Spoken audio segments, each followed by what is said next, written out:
ايه العك ده؟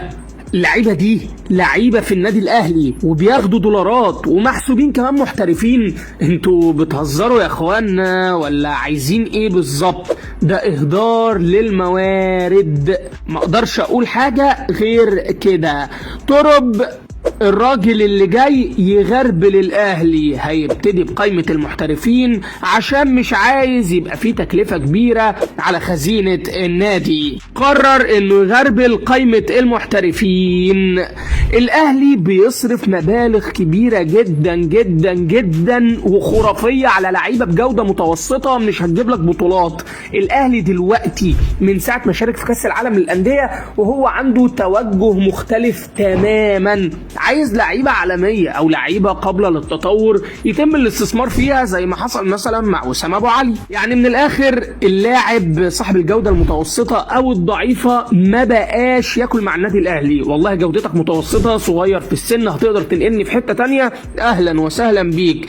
غير كده انت مالكش مكان معايا، بتقبض على الفاضي واخد دولارات ما بتحققش ارقام. وكمان الراجل الدنماركي اللي جاي ده نمكي قوي. اللعيب اللي مش هيتطور معاه وينفذ تعليماته هيبقى بره القايمه.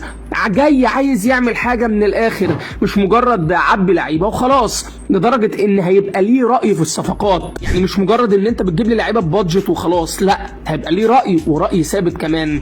فعشان كده الاهلي هيشتغل على ضم 3 لعيبه على الاقل كلاس ايه. المهم انك عشان تمشي محترفين الموضوع هيبقى صعب لان عقودهم لسه ساريه. فالاهلي بيحاول انه يسوق عدد من اللعيبه على راسهم اشرف داري المدافع الزجاجي اللي ما فاتش الاهلي باي حاجه غير بكتره اصاباته، وكل ما يجي يرجع ويجيب مستواه والناس تفرح وتقول ها هيبدا اهو يشتغل، يروح واقع تاني ويرجع من الاول. واشرف بن شرقي اللي المفروض انت جايبه عشان الكواليتي بتاعته افضل من اي جناح، جه وقلب عندك لعيب عادي بل اقل من العادي. وطبعا نضيف عليهم اليو ديانج اللي مش عايز يجدد مع النادي الاهلي، وعلى الرغم من ان الدنماركي قال انا عايزه ومفيش مشكله يكمل، الا ان كتر كلامه وحديثه عن الفلوس وانه مش متقدر خلى النادي الاهلي يقفل منه